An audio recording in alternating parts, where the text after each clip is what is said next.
What's going on with everybody? What's going on with you? Can't get my words out correct this time of this video. I don't know what's going on here, but I got a little little imagery difference here, playing around with some of the colors or whatever, so it may look a slight different. I'm just kind of checking out something. But anyway, I hope that the video come through, like the audio sync up, cause yeah. But anyway, today's topic is VCA Faders. For those of you that have Studio One or probably heard about it, Studio One has came out with VCA Faders. All right, that's something that's pretty new, and it came with the I believe it was the 3.2 update, and the VCA faders are pretty cool, and I get a lot of questions about how it works, and someone said it's the same as bus or aux channels or whatever. Is not really, like you could do the same thing. I'm gonna show you the difference and what it does and the purpose of it. What's up, Felipe? Gotta let y'all know that this is a live show. This is another ASU show, Art of Sound University. I'm just excited, so that's probably why all of my words are fumbling and it's coming out all crazy or whatever. But anyway, we just gonna keep it going. Um, anyway, so let me slow down. My heart racing. Slow down a little bit. Calm down. Um, First of all, before I go any further, I want to let you guys know about the interview that I am doing on tomorrow. So seeing that this is a video and most likely to be archived and people 2 years down the line will be watching this video, it's a interview that was picked up by a Russian music network called Moose Business, or Music Business is their way of saying Moose Business or Music Business. But anyway, they picked me up and they thought it would be cool to interview me, and they have a record of interviewing celebrities, and somehow they fumbled across me, and so now I'm in this interview, and I will be kind of showing you guys some cool tricks and production techniques or whatnot in this interview. There's a lot of questions that will be asked, and I will be answering those questions to the different viewers. So I just want to encourage you guys to come hang out with your boy. It will be a Google Hangout, and most likely it will be streamed live. All right. The link.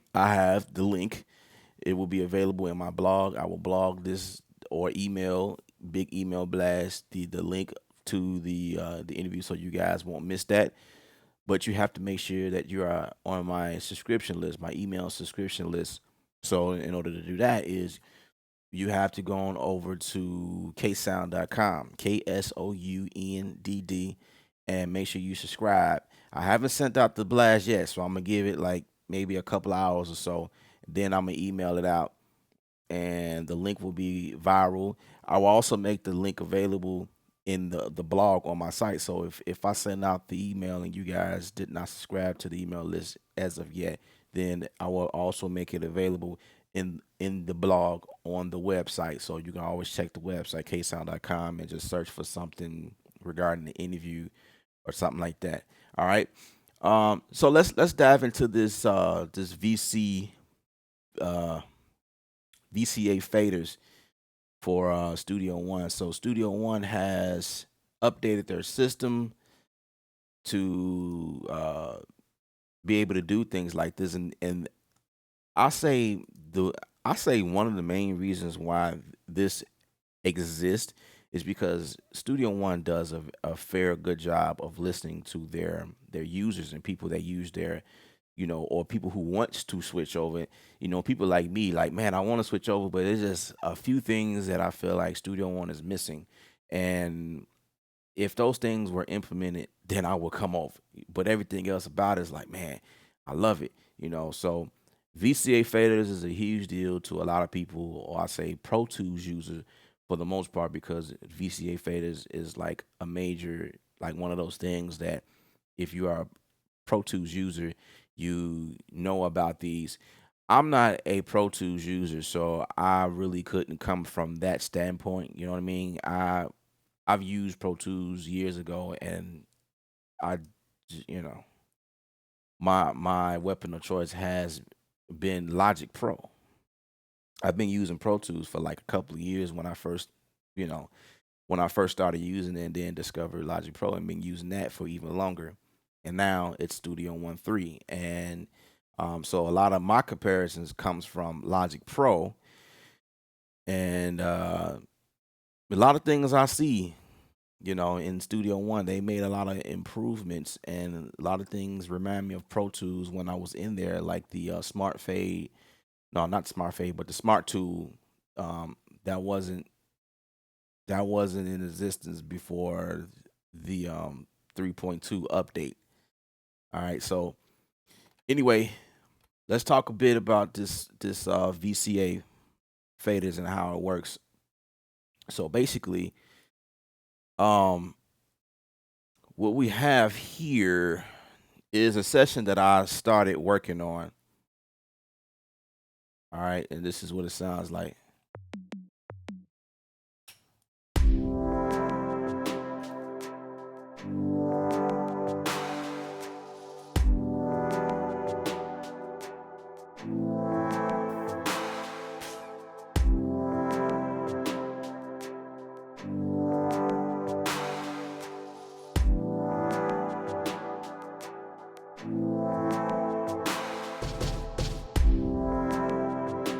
All right, so so yeah, that's the something I'm working on currently, for an artist that I'm working with. And but we're just gonna tear this session apart and kind of show you guys how VCA faders work. So basically, I've already begun to use the faders because in this session I have stacked so many things together to make a sound, or to make one sound. So for instance, like, my approach to VCA faders is, and this is what it is. Everything you see with the red knob, or not the knob, but the red fader, the red fader.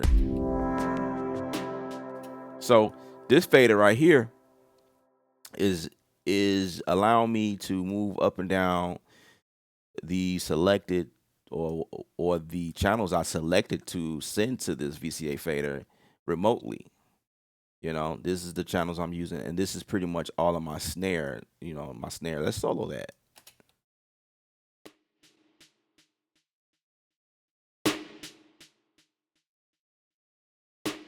All right. So I can move this up and down.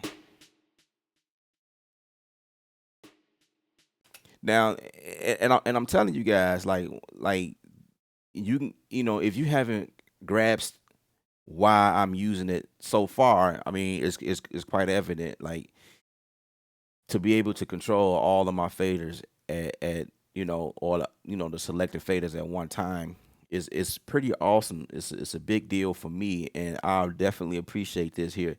Now, if you say, yeah, you could do that with a bus. Let's send all of this to a bus channel. Let's add a bus. Okay, let's label this snare just so we know what it is. Now,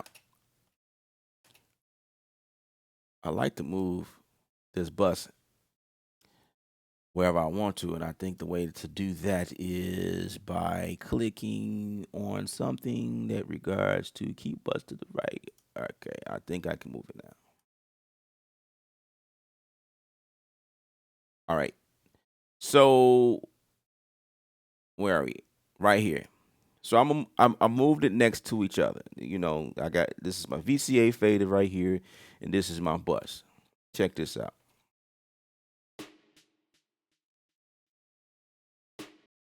Now, of course, we got to send everything to it. Okay, so I sent my snares, so now we can hear and see it come out this bus. I can mute it, solo it, adjust my volume up and down with no problem, right? Okay, but That's all you doing here. You just adjusting what's coming into this bus here. And the cool thing about a bus is I use bus all the time religiously. As a matter of fact, the cool thing about a bus is that you can add effects on it. And this is what I tell all of my viewers and all of the people who's taking after me, learning tips and tricks and techniques and whatever from me. I always use this technique. You know, this is what helps you save CPU when you have a multiple of in this instance I have four different tracks here that's emulating a snare clap or something of that sort. All right. And it's coming out of this bus channel. And if I want to compress it, I will add a compressor onto this channel here itself and compress all of my snare or all of my kicks or all of my hats or all of whatever that you have grouped up. Now that's cool. That's what a bus do. But a bus gives you that ability to do stuff like that. But I could think of so many instances or scenarios where a VCA fader will work a whole lot better because, say, for instance, just for instance, in my drum section, and as you guys can hear, this session, or as you guys can see, the session is a bunch of percussion drum elements. If I Let me show you guys exactly what I'm saying. The only thing I have coming out as chords is this one track right here.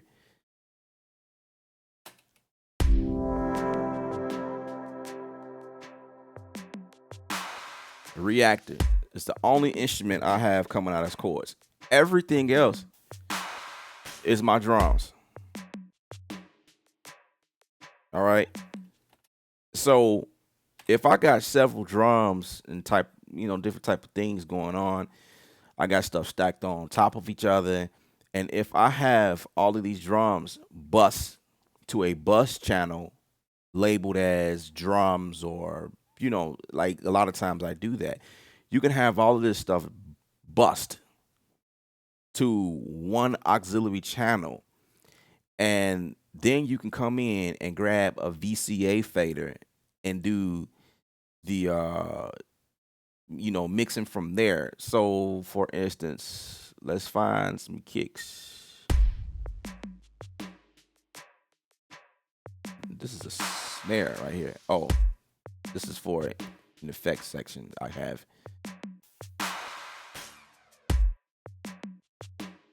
This is a kick right here.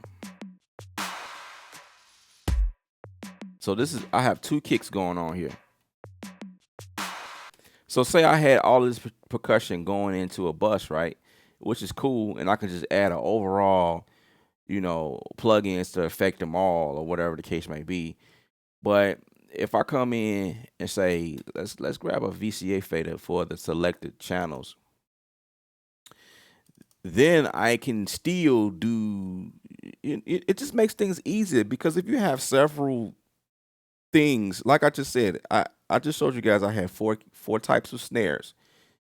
I could select them all and move them up and down, but I'll have to do that every time. So this is just a simpler way to, and you guys have to, like, if your sessions look like mine, where it's just like a bunch of stuff, like boom, boom, boom. You just got a million things going on, right? It, you know, is easier to identify. You know, it's just I'm trying to explain. It's easier to identify where everything is if you have like a small amount of red faders in there. Like, oh, so okay, you know what I mean? You just go straight to a red fader. That's my kick. Or no, this is my knock over here, and this is my kick. Okay, and then this is my snare over here. You know what I'm saying? I want to say you can also change the color to them. Yep, you sure can, which is pretty dope. You can change the color to the stuff if you need to, which is pretty dope. But it's gonna still have the red fader here. So you know what I mean?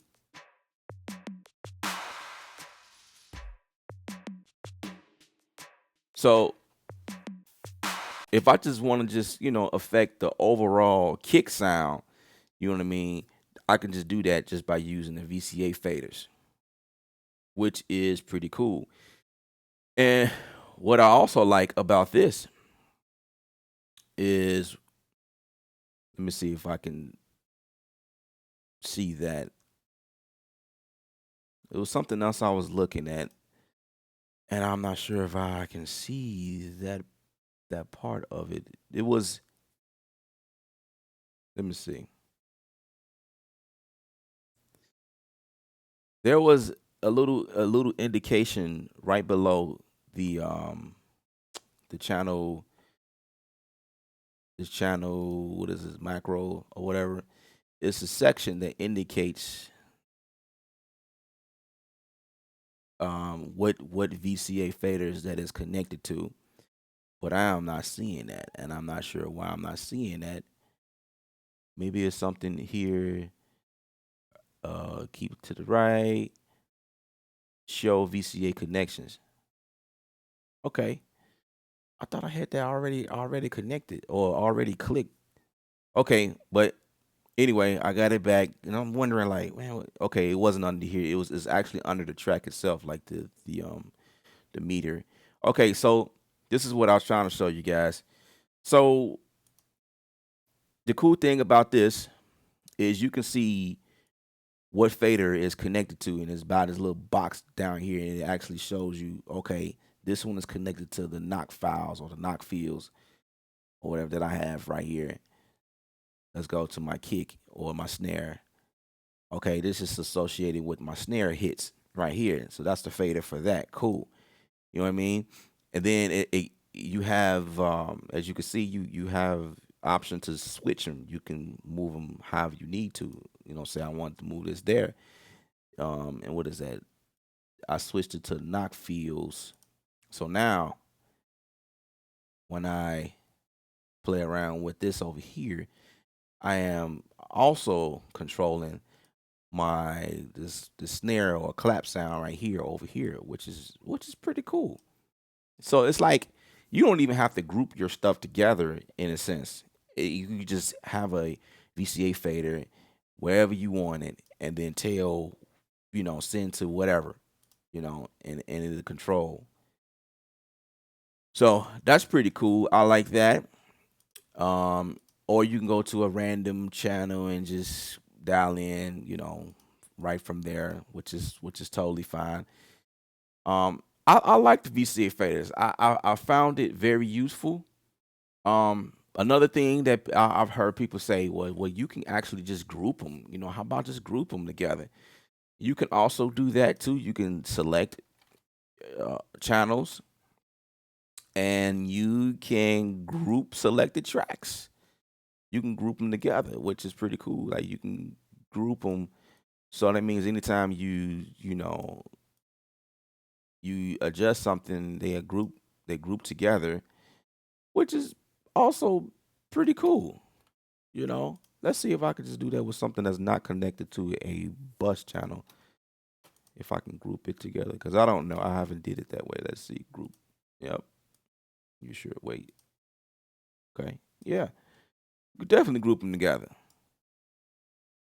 But the this is one thing that I thought was pretty cool. I mean, I guess essentially VCA faders always exist, but it wasn't a term per se, or something that's actually there as a VCA fader. Now, like I said, like I tried to explain to you guys a few minutes ago, I mean, I guess the way to get by, it's free. It comes with the update. It's not like you got to buy it or something. But I mean, if you the only way to identify what you're turning up and down, and to have the ability to control multiple at the same time, if that's what you're going for, then like I would do like this: just color whatever track. Okay, so these are all grouped together. So I'm gonna color this section here. So now when I go and grab this, I know I'm adjusting all of them.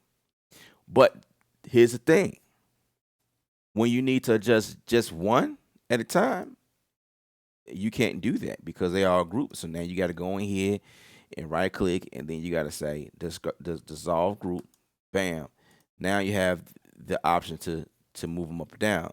Now moving over to this one, the VCA faders. See, I can control all of these here, but I still have the option to adjust them individually with no problem. And then, you know what I mean? I just feel like the VCA faders is that extra touch that just make your job, your mixing, and essentially the grouping, um, making that task a whole lot faster and smoother. You know what I mean? So let's go to the questions. Mixed by Salaz. What's up? Hello, back to you. Digging your shirt. Well, thank you. I definitely I definitely appreciate that. I appreciate that. Yeah. This is a really cool shirt. I picked it out myself. Okay. So Felipe, what's up, man? You have you ever think to go live on Twitch TV platform if you know it?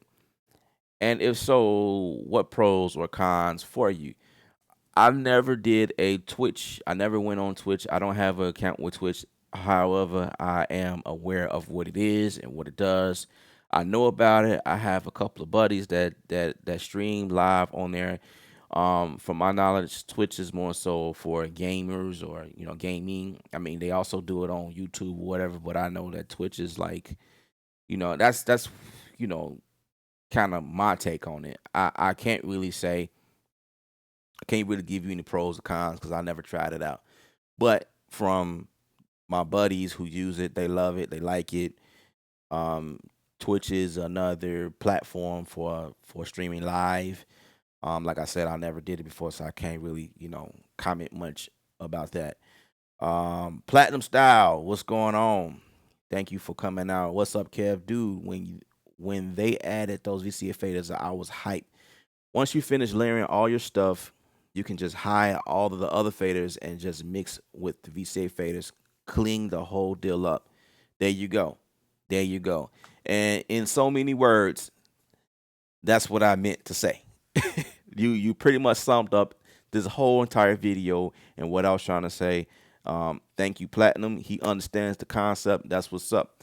I did this video because I've read some comments and um, when I talked about it the first time on my video, I had some different things. People, you could do, you could have did the same thing. You could have do this, blah blah blah. VCA faders, you know, don't really understand the concept of why they added this or what, blah blah blah blah, whatever. So I wanted to explain to you guys why they added the VCA faders. It's not like Studio One was like, hey, let's add some VCA faders and then make this platform just total better place. No, it was added because they was listening to a lot of the pro guys, a lot of the heavyweight mixers, and producers, and people that matters. And these people who have these consoles or the setups that they use, and produce and release hot product on the market and sell millions and millions of records and things like that. These are the guys that they are listening to as well. You know what I mean? I'm not saying that they don't listen to guys like me. You know what I mean? Because they definitely listen to guys like me. But you know, guys that are up here, they and I actually appreciate it, to be honest with you, because it's like they making Studio One a pro like a power pro. I feel like the rise of Studio One, it will soon become the industry standard. Now, that's just my opinion. That's just my opinion. Now, if I got any Pro Tools heads, Logic heads, or whoever, and you just like really into what you're doing and you love your dog and what you're using, that's cool. But this is just my opinion.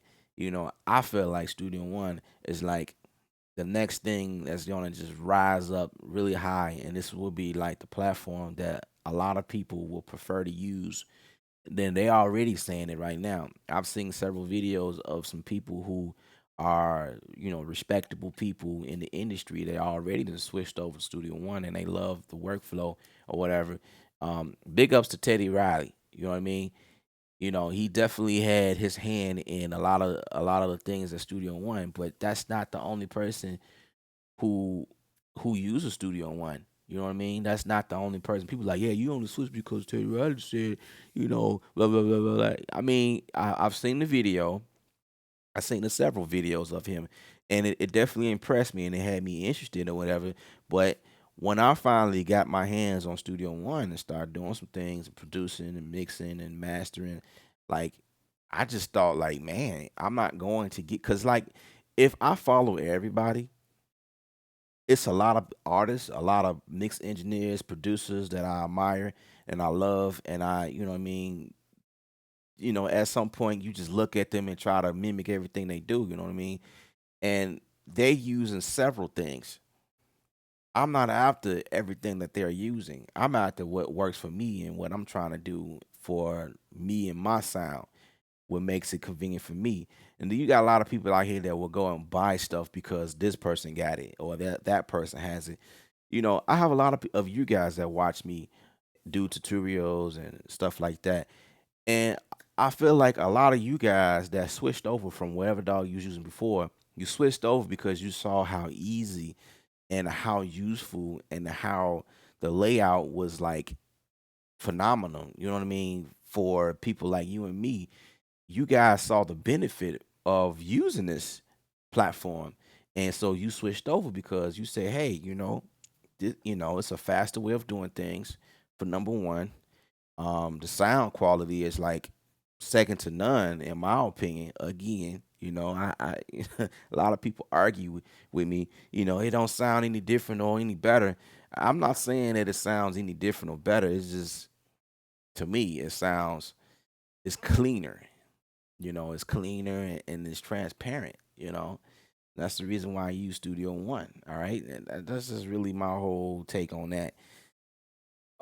Kevin Jones, what's up? What's up? What's up? Thanks for watching.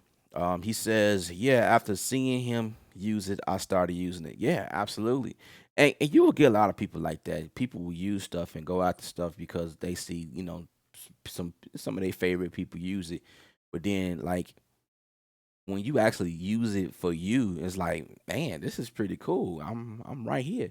So if Teddy Riley was to go somewhere else and say he was to switch to Bitwig, I looked at Bitwig before when they first came out, and I was thinking about switching to them and giving them a try because for the simple fact that one of the things that I think that they're good for is like if you are doing something and instead of your whole system crashing on you, the plugins will crash itself, and then but your production will still be going, and so you have the option of restarting that plugin versus the whole app just crashing on you, where you may have lost something because it wasn't saved, you forgot to save something, so that was like one of the reasons why I wanted to go.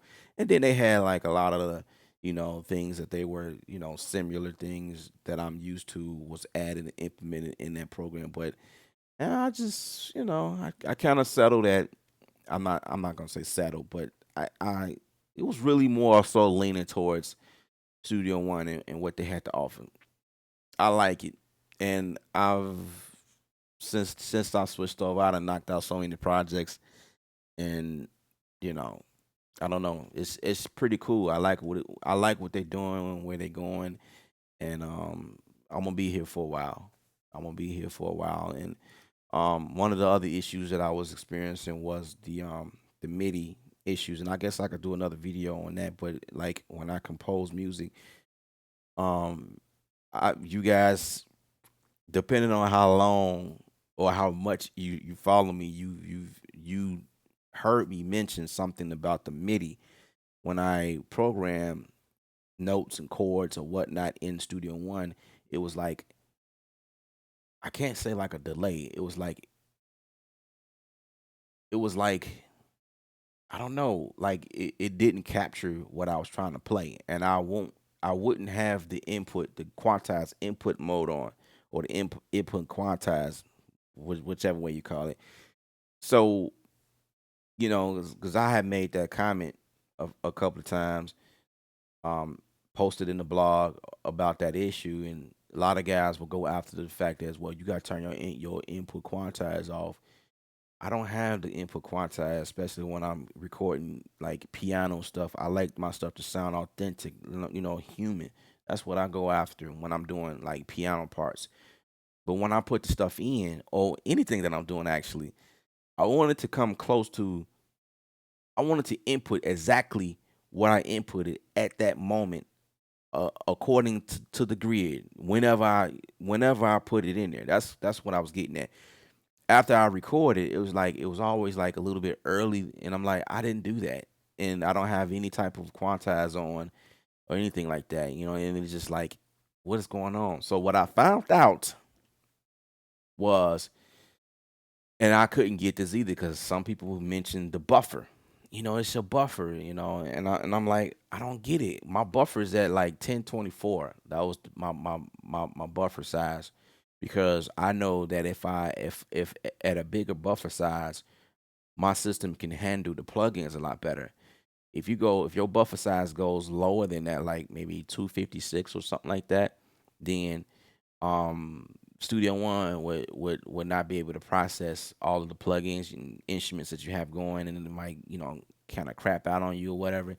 So I kind of just leave it between 512 and 1024, which my buffer size. That's what I was doing in Logic Pro, no problems.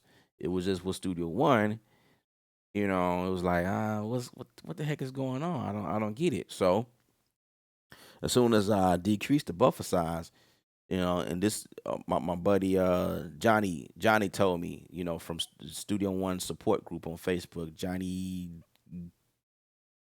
Gabe, I can't remember how to pronounce his last name, but he told me, well, um put your buffer at 256. So I did that, and it actually fixed the problem. But like I said before, that creates another problem. When I started adding instruments and as you guys saw, I ain't even done with the song. I'm at the 30th track right now, and that's just drums. And I probably would add other drums later on, and then I ain't even got to the chorus part of the song and the lead, and you know what I'm saying. When you start getting a little heavy in the project, you have different instruments going and plugins and stuff like that, and it's like, man, okay, then we're gonna start having problems. But that will be the other reason why I bounce and place everything, mostly everything I do, just working with the wave files itself. But anyway, I talk too much. I hope you guys understood how to work VCA Faders and appreciate them as much as I do. Platinum says the only issue I've been having since I started about 6 months ago is the mapping for my Akai MPD 18 on Impact. I still can't get it to work properly, so I just use my Korg K49 for drums. Yeah, I really couldn't give any insight on that because I don't own that. Um, yeah, yeah, I apologize. I couldn't really say much about how that works. Um, yeah, I don't know. Kevin says, yeah, I ran into the issue as well. Um, 256 is good if you have a lot of RAM and using SSD. Hmm. I'm glad you said that because that's actually something I want to do. You guys probably heard me say that before. I'm going to update my SSD. I'm going to finally do it. All my buddies did it. I'm getting ready to do it probably another month or so my system can run a whole lot faster. And yeah, then I usually do the 256 when I'm recording vocals. You know, that's just to help eliminate the latency issue that you will have with recording or whatever. Because if your buffer size is any bigger than that, you experience. I don't know if you guys experience it. I know I got some people that may be watching this like, you know what, the delay is like heavy That's one of the reasons why. Like, check your buffer size and decrease it. You know what I mean? And I think that'll help with the latency as well. Um, so in my mind, in theory, I'm thinking I only do that for vocals. You know what I'm saying? You know, um, yeah. But anyway, I'm gonna get on out of here. I got some things I need to get to.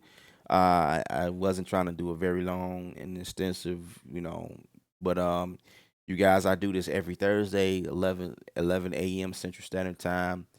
Thank you guys for hanging out with me. Also, remember tomorrow is that day where I'm in the interview with the Russians, Moves Business. I'm in the interview with them, and be sharing, some tips and tricks as far as music production and mixing inside of Studio One 3. I don't want y'all to miss that. Like I say, visit the website ksound.com and make sure you subscribe to the email list because I will put out a email blast about that and talking about that, um, sharing the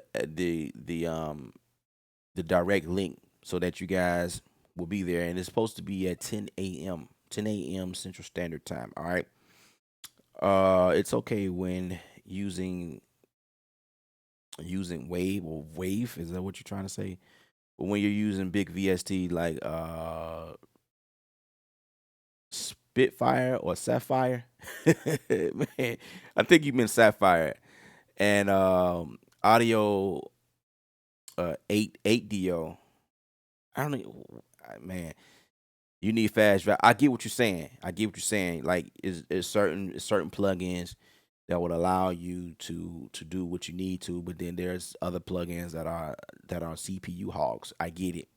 I definitely get it. Yeah.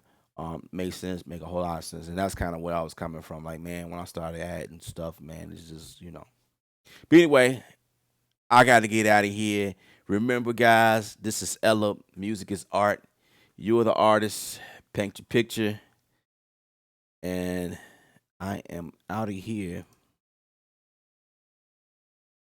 No, Spitfire audio. Okay. Okay. Never heard of that, but I get it. I get it.